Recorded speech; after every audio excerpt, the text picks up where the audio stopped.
Okay, dear students, concerned with this anatomy of flowering plant, already I covered meristematic tissue in detail. Followed by that, you have come across introduction to permanent tissue. Permanent tissues are broadly classified into two groups: simple permanent tissue and complex permanent tissue. Simple permanent tissues are of three types: parenchyma, collenchyma and sclerenchyma. Parenchyma and collenchyma I have come across in detail, but with respect to sclerenchyma is concerned, I covered only characters in my previous class. So sclerenchyma is a simple permanent tissue. Sclerenchyma is a simple permanent tissue. It is commonly called as a dead mechanical tissue. It is commonly called as dead mechanical tissue. Followed by that, you have come across characters of sclerenchyma. Characters of sclerenchyma. Number one, it is a dead tissue at maturity because plasmodesmata are blocked due to deposition of lignin. It is a dead tissue at maturity because plasmodesmata are blocked due to deposition of lignin. I come across plasmodesmata. Cells are in contact with the neighboring cells with the help of cytoplasmic bridges known as plasmodesmata. Cells are in contact with the neighboring cells with the help of cytoplasmic bridges known as plasmodesmata.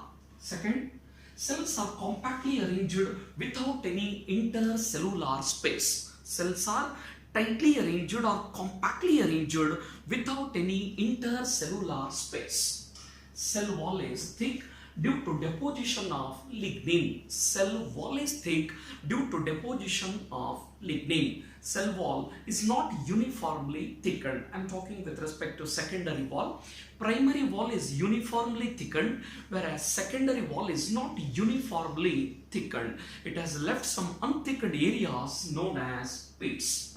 It has left some unthickened areas known as pits. When cells are living, they will communicate with the neighboring cells with the help of pits. When cells are living, they will communicate with the neighboring cells with the help of pits. Followed by that, we have come across one more character. There is an empty space at the center of each element is called as lumen. So please remember, vacuoles are different, lumen is different. Membrane bound spaces present inside the cytoplasm is called as vacuole, but there is an empty space at the center of each element is called as lumen. So this is an previous class matter. Now look at today next matter. Types of sclerenchyma. So sclerenchyma includes both fibers and sclereids. It includes both fibers and sclereids. So this is a longitudinal section of the fiber, or you can call it as a vertical section of the fiber. This is a longitudinal section or vertical section of the fiber. But this is a transverse section or cross section of the fiber. This is a longitudinal section or vertical section. This is a transverse section or cross section. First to go fibers, then I will switch over to the sclereids. Fibers are the elongated elements. Fibers are the elongated elements with pointed needle-like tips. Fibers are the elongated elements with pointed needle-like tips, but typically they appear hexagonal in transverse section. First character, fibers are the elongated elements with pointed needle-like tips, but typically they appear hexagonal in transverse section. In chemistry we have come across benzene ring-like structure. Benzene ring-like structure. Benzene you have come across, same way it looks like an benzene ring. Hexagonal means it is having 6 corners. Hexagonal means it is having 6 corners. Second, primary wall is uniformly thickened, but the secondary wall is not uniformly thickened. Primary wall is uniformly thickened due to deposition of cellulose. But whereas secondary wall is not uniformly thickened, it has left some unthickened areas known as pits. Primary wall is uniformly thickened due to deposition of cellulose. But the secondary wall is not uniformly thickened. It has left some unthickened areas known as pits. Pits may be spherical in shape or they may be slit-like. Pits may be spherical or slit-like. When cells are living, they will communicate with the neighboring cells with the help of pits. Instead of this long line, you can convert into a very simple one. Cell wall is having unthickened areas known as pits. Third character. Generally, fibers occur in a growth. Fibers occur in a growth. Fibers generally occur in a growth. Lastly, function. It gives mechanical support. It gives mechanical support. Example, cocoa nut. Look here, first point. Fibers are the elongated elements with pointed needle-like tips, but typically they appear hexagonal in transverse section. Cell wall is uniformly thickened due to deposition of lignin with simple pits. Pits are nothing but unthickened areas. Third point. Generally, they are compactly arranged without any intercellular space. They are compactly arranged without any intercellular space. Fibers are present in a group. Function, it gives mechanical support. Example is cocoa nut. So I hope that you know cocoa nut is commonly called as kalparuksha in Karnataka and Kerala. Coconut is commonly called as kalparuksha in Karnataka and Kerala. Back to chapter morphology of flowering plant. Back to morphology of flowering plant, where you come across the fruit drupe. It is a simple fleshy fruit. Now we have to move to morphology of flowering plant. Under the guidance of your respective teacher, you have come across fruit.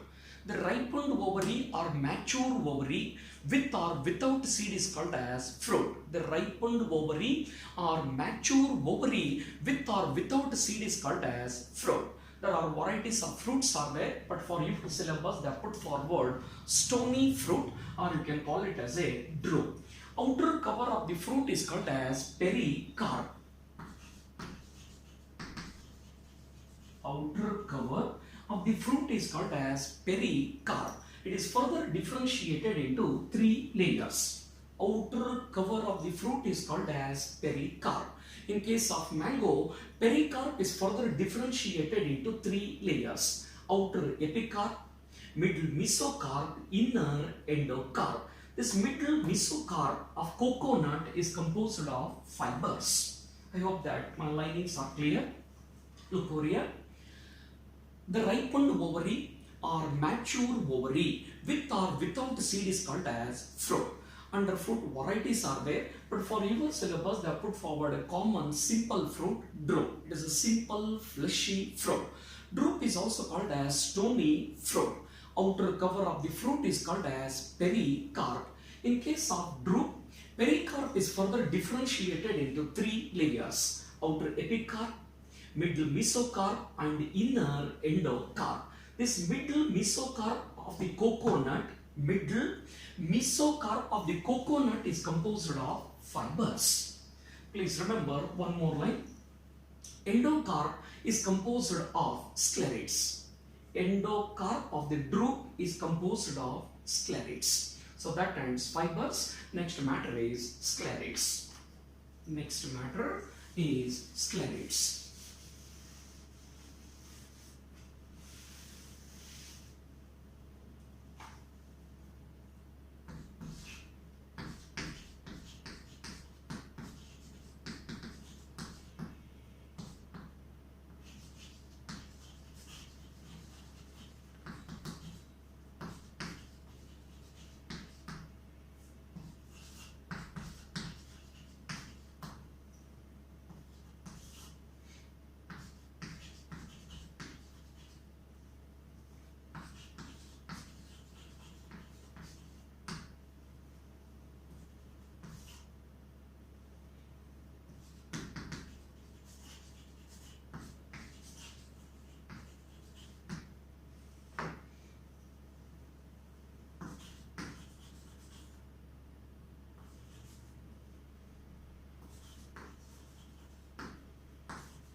Okay, now look over sclereids.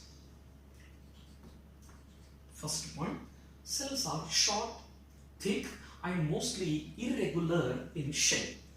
Sclereids are short. When comparing with fibers, they are small in size. When comparing with fibers, sclereids are short. Thick. Thickness is due to deposition of lignin. Thickness is mainly due to deposition of lignin. Irregular in shape. Here, actually irregular means the shape varies. Irregular means shape varies. Based on the shape, sclereids are classified into various types.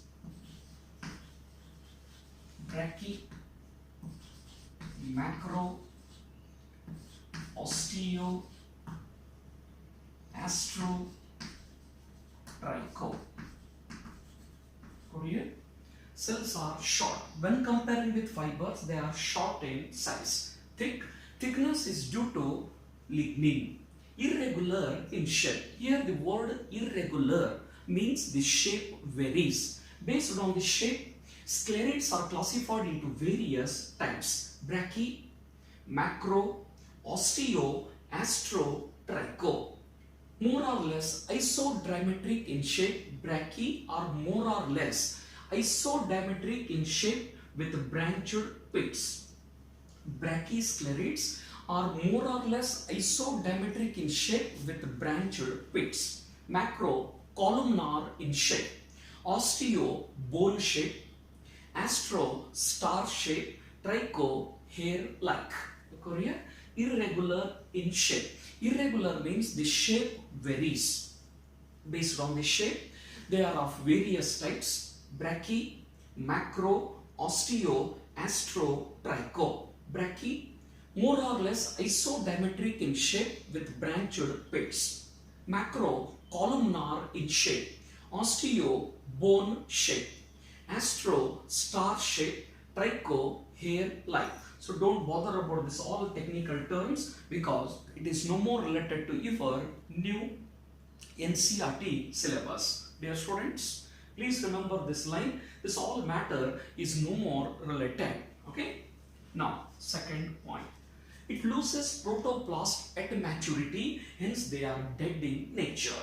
Sclereids loses protoplast at maturity, hence they are dead in nature.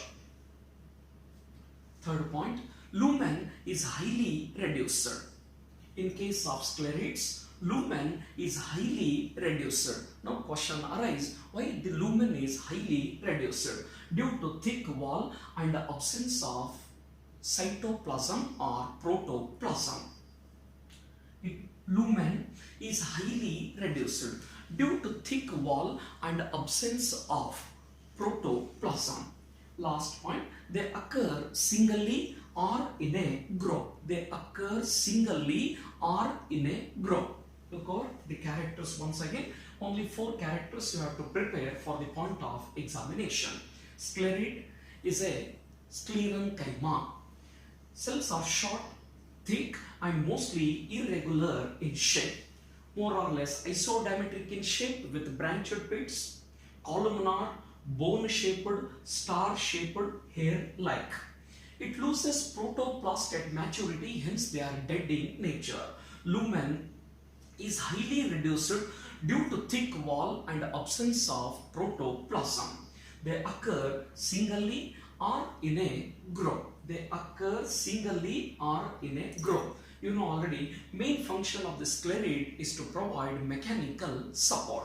So now look over the example. It is noticed in the pulp of many fruits including pear and sapota. It is noticed in the pulp of pear, sapota, etc. It is noticed in the pericarp of nuts. Already I introduced pericarp. Peri means surrounding, carpos means fruit. Outer cover of the fruit is called as pericarp. Pericarp of nuts. So I would like to arise one question. What kind of fruit do you find in ground nut? What kind of fruit do you find in ground nut? The answer is nuts. Endocarp of mango, endocarp of mango and coconut. already I covered. Pericarp is further differentiated into three layers: outer epicarp, middle mesocarp, and inner endocarp. Endocarp of mango and coconut is composed of sclereids. It is also noticed in the leaves of tea. It is noticed even in the leaves of tea.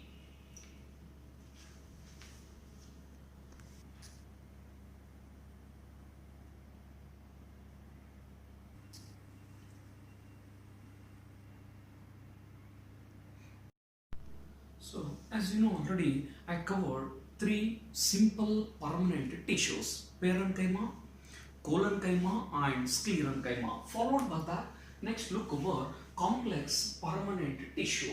Complex permanent tissue is also called as conducting tissue or vascular tissue. Complex permanent tissue is also called as conducting tissue or vascular tissue because it helps in the conduction of water and food. It is also called as compound tissue because they are heterogeneous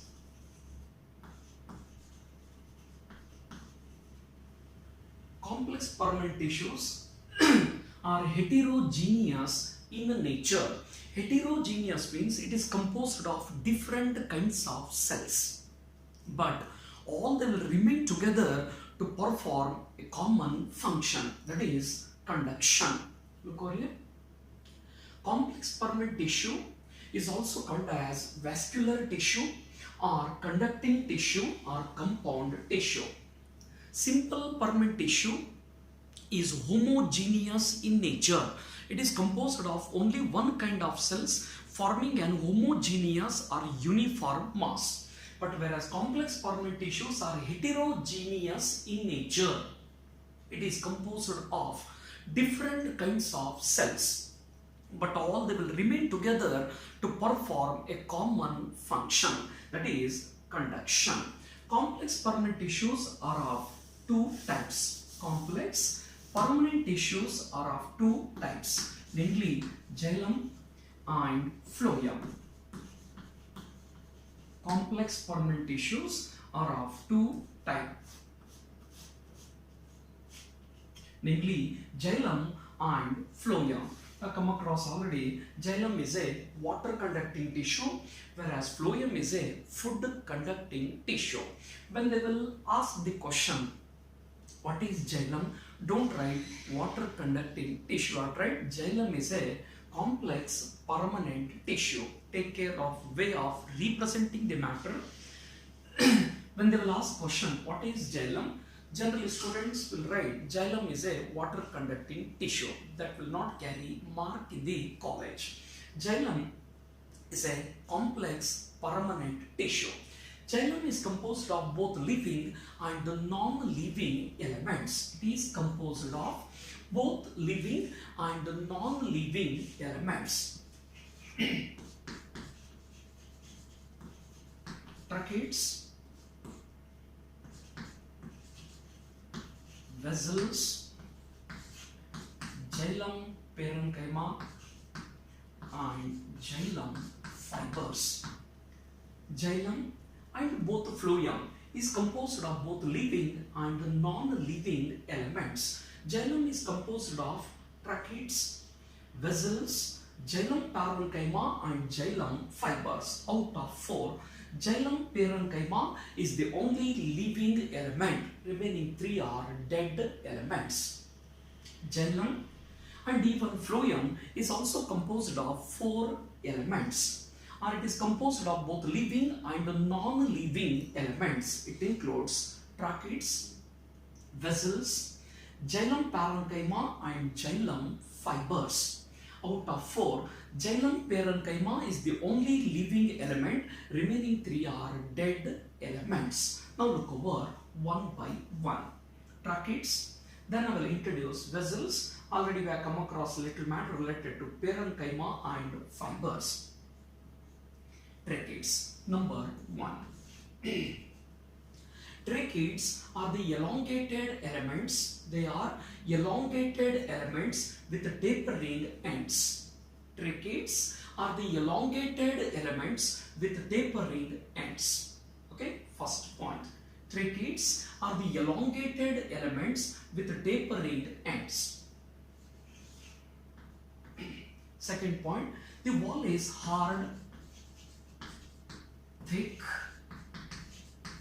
The wall is hard, thick and lignified.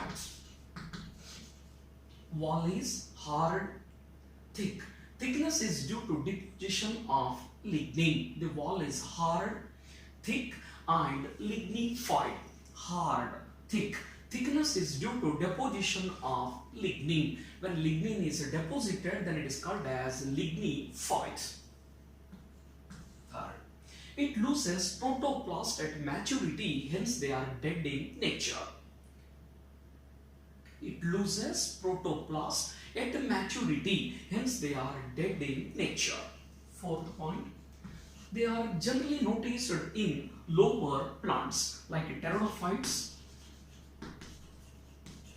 They are noticed in pteridophytes and gymnosperms.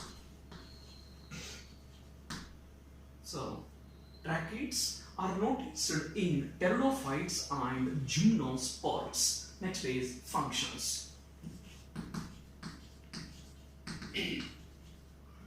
Number one, it gives mechanical support. Tracheids gives mechanical support. Second, it helps in the transport of water and solutes. It helps in the conduction of water and solutes. You know water?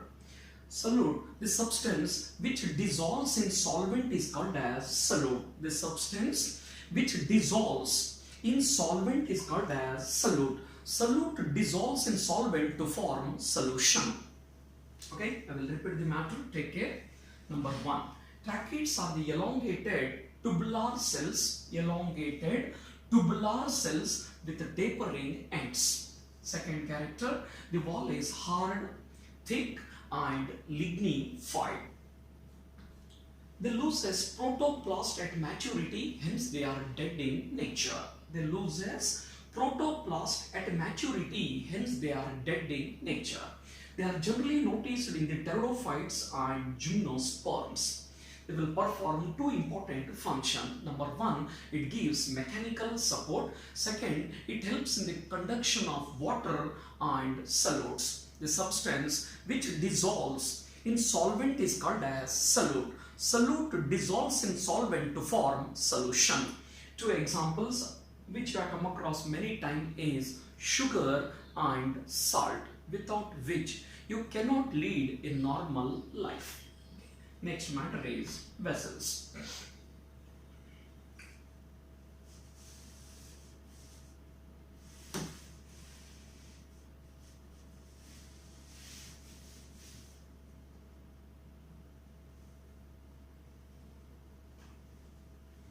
First character. Vessels are much elongated tubular cells. Vessels are much elongated tubular cells with chisel-like ends. Look over the ends. In case of tracheids, tubular cells with tapering ends. But here, with respect to vessel, they are much elongated tubular cells. Much elongated tubular cells with chisel-like ends. Much elongated tubular cells with chisel-like ends. Vessel is composed of many cells. It is composed of many cells called as vessel members.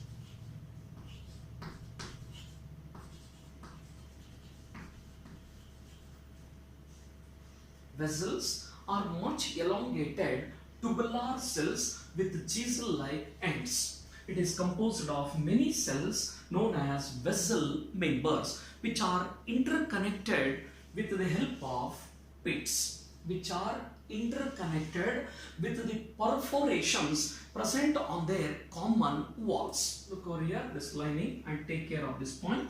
Vessel is made up of many cells known as vessel member, which are interconnected with the perforations present on their common walls, which are interconnected with each other with the help of perforations present on their common wall. Third character, same we have come across in first point. The wall is hard, thick and lignified. The wall is hard, thick and lignified.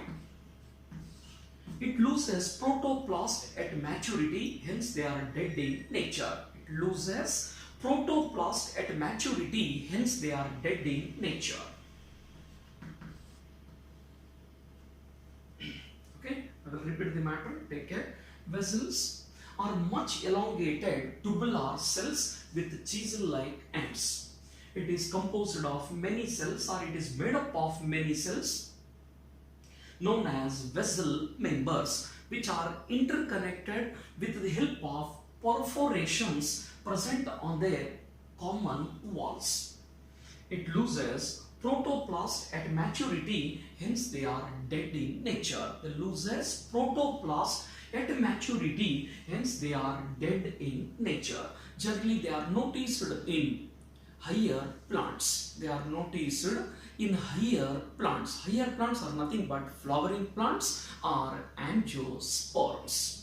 Next function, almost similar to that of tracheids. Okay, number one, it gives mechanical support. It gives mechanical support. Second, it helps in the conduction of water and solids. Okay, that ends vessels. Next is xylem parenchyma. As already I have put forward this line, it is the only living element.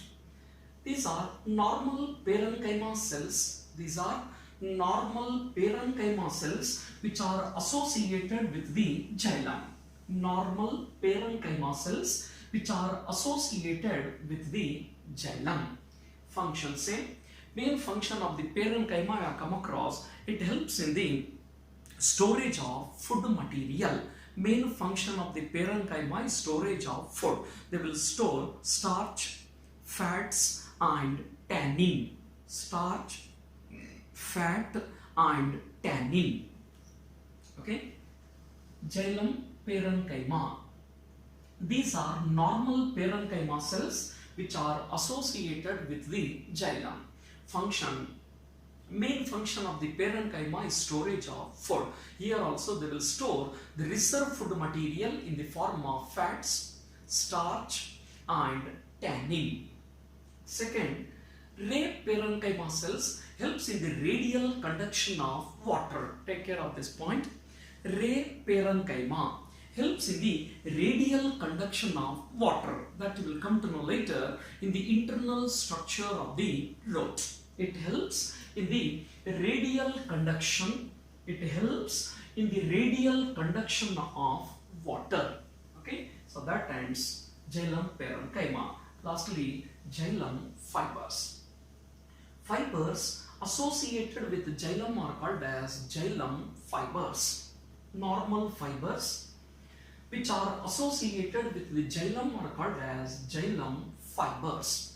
Main function of the fiber already we have come across, it gives mechanical support. Okay, it gives mechanical support.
Okay, dear students, as you know already, I covered meristematic tissue. Followed by that, you have come across permanent tissues. I covered three types of permanent tissues: parenchyma, collenchyma, and sclerenchyma. Out of three, sclerenchyma are the only dead elements. Followed by that, you have come across complex permanent tissue. Complex permanent tissues are of two types: xylem and phloem. Xylem is composed of both living and non-living elements. It includes tracheids, vessels, xylem parenchyma and xylem fibers. Out of four, xylem parenchyma is the only living element. Remaining three are dead elements. Followed by that, so today look over one extra information.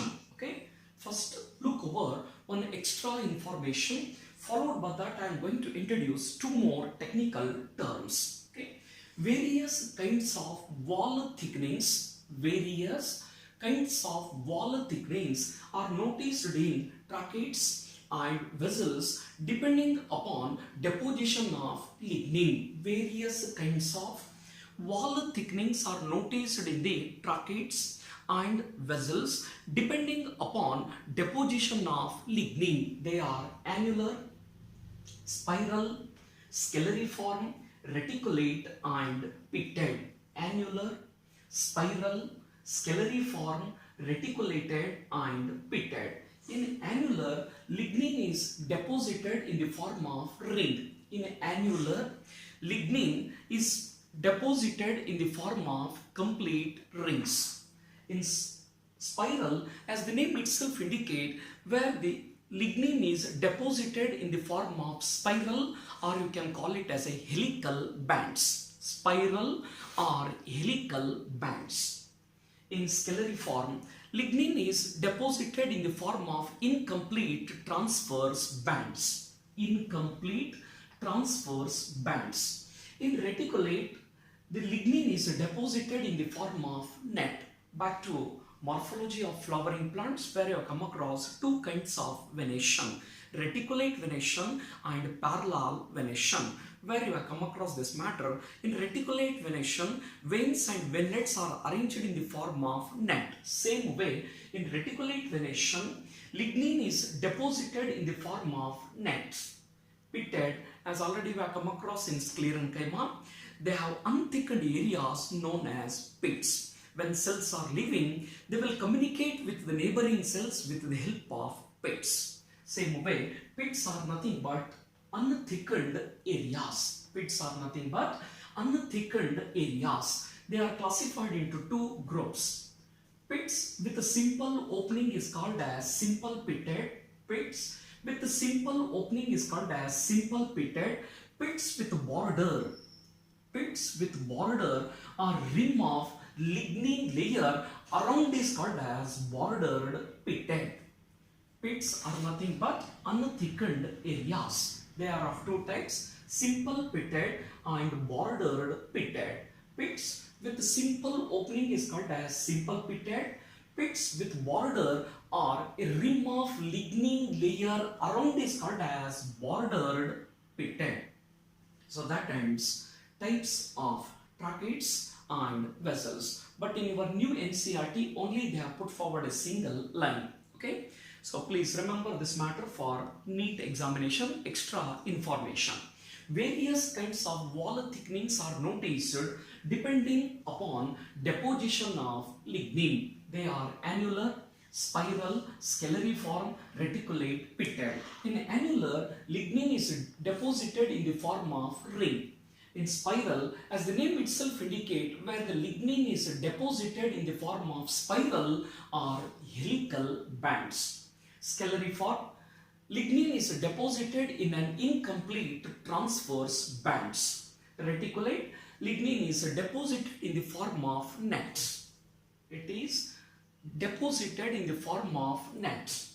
Pitted, they are nothing but unthickened areas. Pits with a simple opening is called as simple pitted. Pits with border or rim of lignin layer around is called as bordered pitted. Next, look over two more technical terms.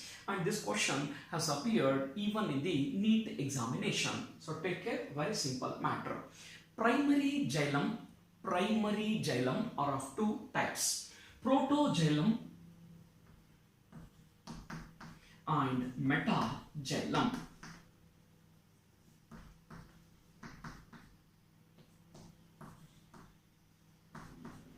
Okay, primary xylem are of two types, protoxylem and metaxylem. First formed xylem elements are called as protoxylem, and the xylem elements which are formed later are called as metaxylem.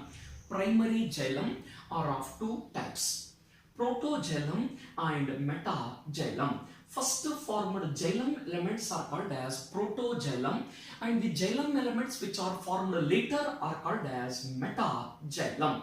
Look over the figure carefully, you will get an idea. Protoxylem is small in size, whereas metaxylems are large in size. Now look over the condition, exarch and endarch.